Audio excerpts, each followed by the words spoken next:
오늘은 고구려사 이야기를 한번 해볼까 합니다. 그동안 고구려사를 별로 다루지 않았는데 앞으로 시간이 날 때마다 고구려사 얘기를 조금씩 해보고자 합니다. 자, 오늘 이제 드릴 말씀은 왕의 죽음을 어떻게 기록하느냐 이런 겁니다. 예를 들면 조선왕조 실록에 뭐 누가 죽었다, 몇 년 몇 월에 누가 죽었다, 그건 거의 정확합니다. 이 조선시대만 하더라도 굉장히 발달된 시기가 돼가지고 왕의 죽음에 이르기까지의 그 과정이 쭉 기록이 되어 있어요. 그러니까 조선왕조 실록은 굉장히 정밀한 기록이 되겠습니다. 그래서 왕이 어느 때 죽었다 하면 우리가 그 죽음 시간을 생물학적인 죽음으로 볼 수가 있어요. 몇 년 몇 월에 왕이 생물학적으로 이제 그 수명을 다했다 이렇게 볼 수가 있어요.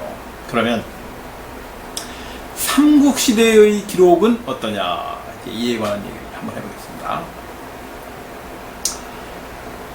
그 삼국시대 기록에 어느 왕이 몇 년 몇 월에 죽었다, 그게 무슨 말입니까? 그 해 그 달에 의사가 사망 진단을 한 겁니까? 알 수가 없는 겁니다. 그러니까 삼국사기에 나와 있는 왕이 죽었다고 나와 있는 기록은 생물학적인 죽음을 의미하는 게 아닙니다. 생물학적인 죽음을 의미하는 게 아니고 국가가 그때를 그 왕의 죽음으로 공식 선포한 거예요. 그러니까 국가에서 정한 기록인 겁니다. 그러면 실제로 그때 죽었느냐, 생물학적으로 말씀드립니다. 아니면 그 이전에 죽었는지는 우리가 몰라요. 그 상황을 확인해 봐야 됩니다. 예를 들면은 왕이 아주 나이가 많아요. 오래 병상에 누워 있었어요. 그 다음에 후계자가 이미 국사를 보고 있었습니다. 이런 경우는 왕이 죽으면 빨리 그 죽음을 발표하는 게 낫습니다. 그래서 늦출 이유가 없어요. 그런 경우는 거의 정확합니다.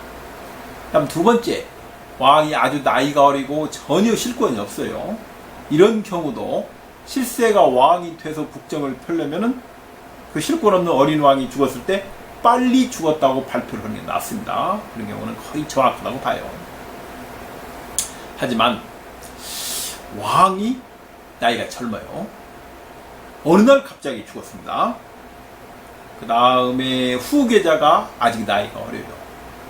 이런 기타 등등의 상황이 발생하면은 왕의 죽음을 공식화할 때까지 시간이 필요합니다. 그러니까 후계 문제가 안정이 되고 내부적인 갈등 소지가 없도록 정돈할 때까지 시간이 필요해요. 그래서 그 시간이 지난 다음에 국가에서 왕의 죽음을 공식적으로 발표하는 겁니다. 그 반포를 한다고 해서 반드시 그게 사세에 올라가는 거 아닙니다. 그건 조금 다를 수가 있어요. 그런 문제는 사실은 오늘날도 마찬가지예요. 어느 기업의 사장이 죽었다. 그렇지만 뭐 상속 문제라든가 후계 문제라든가 여러 문제가 나와 있으면 어떻습니까? 바로 우리 사장이 죽었다 합니까? 안 그렇습니다. 그 문제가 해결될 때까지 잠시 죽음의 공포를 미루는 것이 보통이에요. 별로 이상한 일이 아니랍니다. 자, 좀 더 예를 들어봅시다. 광개토왕의 예를 들어보겠습니다. 우리가 잘 아는 기억이세요. 삼국사기를 보면은 광개토왕은 413년 10월에 죽은 걸로 되어 있어요. 그런데 광개토왕 비문은 그보다 1년 먼저인 412년에 죽은 걸로 되어 있습니다. 생물학적인 죽음은 412년이 맞는 거예요. 그러면 이제 고구려가 왜 413년에 10월로 죽음을 발표했느냐? 뭐 이리 관해서 이런 사람도 있습니다. 413년 10월이 달이 사실은 정확합니다. 그때 정확히 사망을 했는데 삼국사기 연도가 1년이 틀려가지고 413년 10월에 있는 겁니다. 사실은 1년 앞당기면 412년 10월에 생물학적으로 뭐 의사가 와서 진단한 건 아니지만 생물학적으로 사망한 게 틀림없습니다. 그런 이해를 이렇게 얘기를 하고 있는 사람이 있는데 이건 전혀 사실과 다릅니다. 광개토왕은 나이가 젊었어요.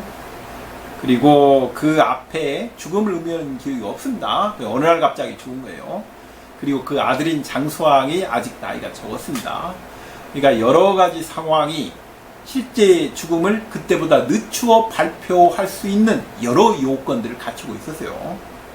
그러면 광개토왕이 412년에 죽었지만 413년 10월에 죽은 것으로 공포를 한 것은 장수왕 되냐, 아니면 그 다음에 문자왕 되냐, 아니면 그 이후냐, 그건 모릅니다. 그건 알 수 없어요.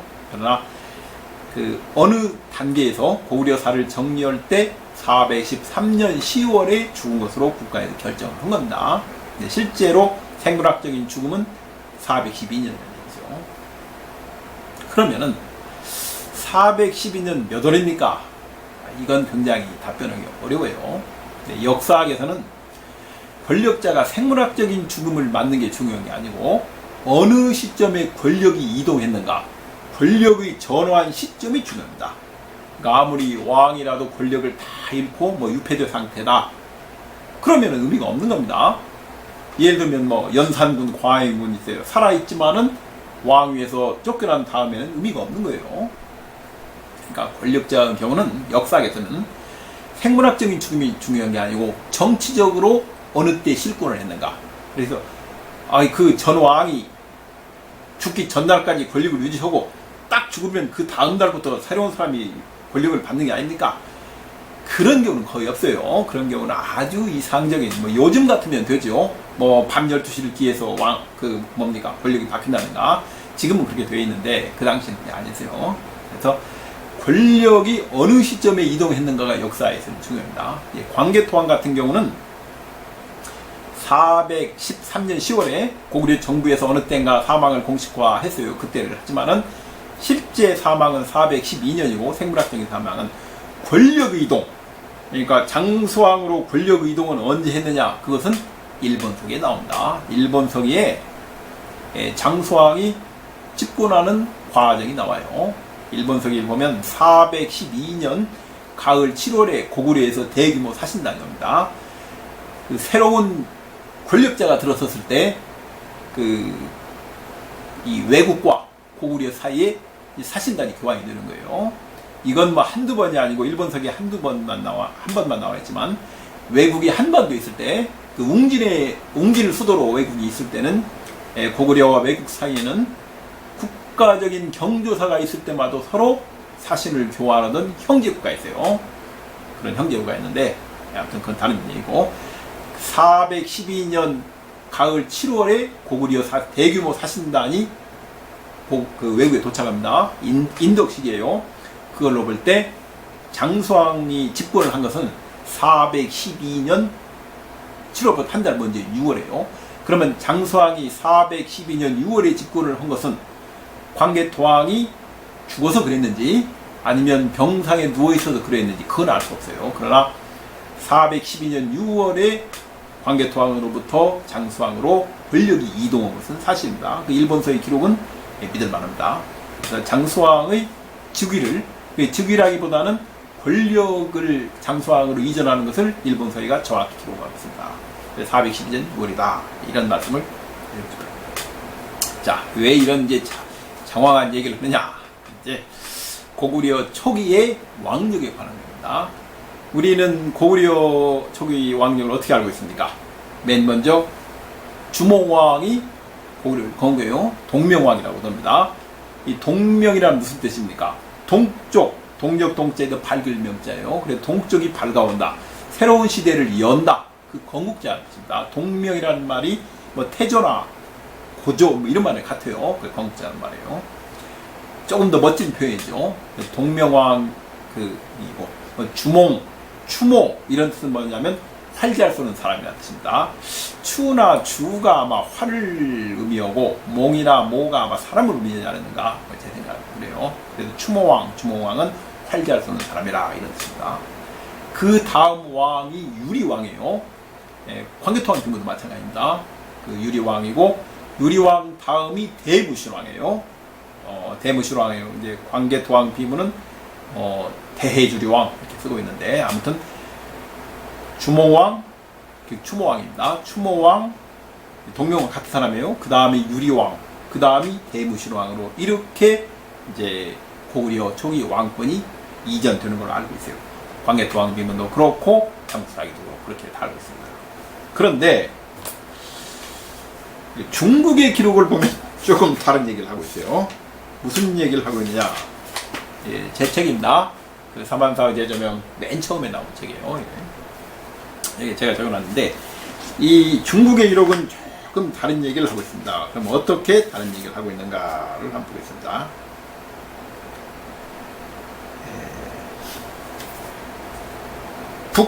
북사에는 뭐라고 하고 있냐면 주몽이 죽자 아들 여달이 섰다.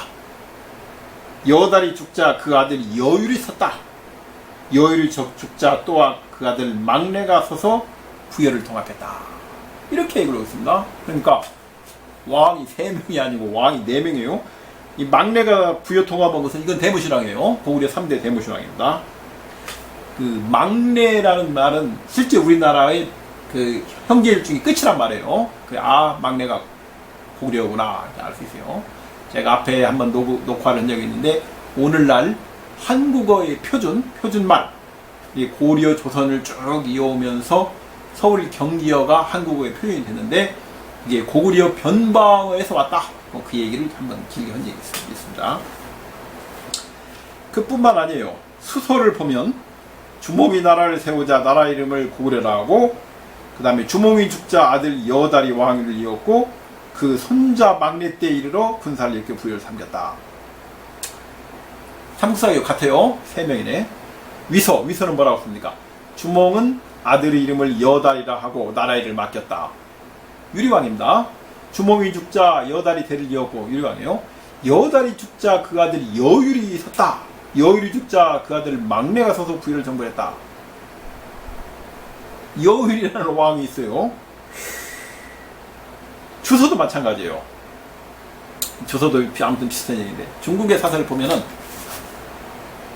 추모왕, 유리왕, 어느 왕, 여율이라는 왕이 있고 그리고 대무신왕으로 가는 거예요. 그래서 유리왕 다음에 유리왕과 대무신왕 사이에 여율왕이라는 향은 왕이 존재하는 겁니다. 그럼 중국의 기록이 거짓말을 했을까? 글쎄요. 중국 사서 하나가 이렇게 썼으면은 신뢰성이 떨어질 수 있지만 뭐 그 2개 이상의 기록에 그 유리왕과 대무신왕 사이에 여율왕을 기록했다는 것은 무언가 근거가 있기 때문에 기록을 했을 거라고 봅니다. 자, 유리왕 시기에 또 재밌는 기록이 하나 있어요. 유리왕 시기 어떤 기록이 있냐면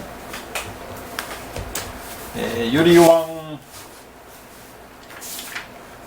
31년입니다. 유리왕 31년이 서기 12년이에요. 서기 12년에 이런 얘기가 있습니다. 그 중국 기록에 나와 있는데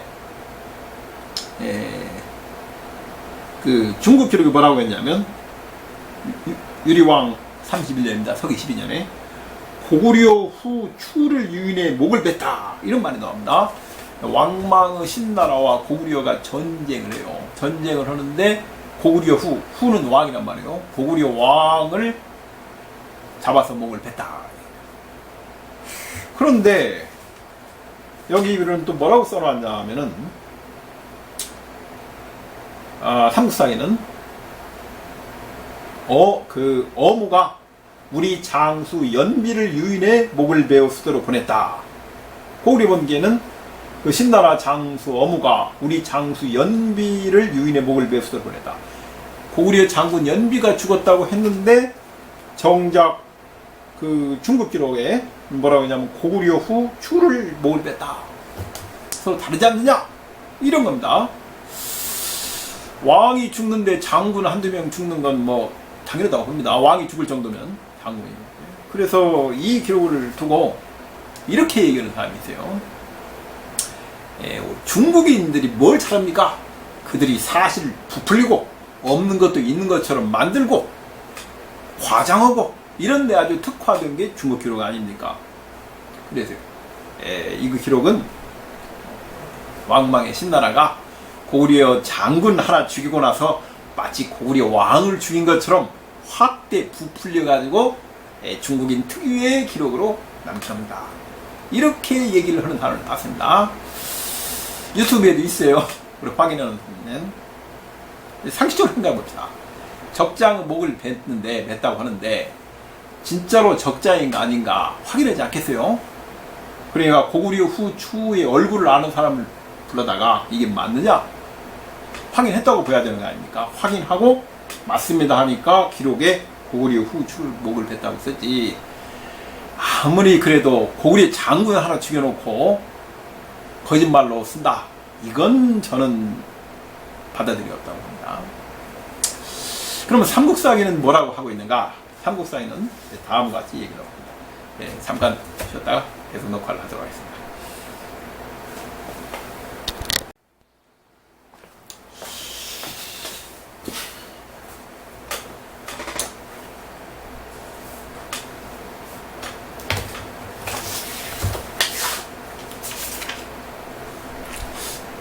자, 이어서 계속 하겠습니다.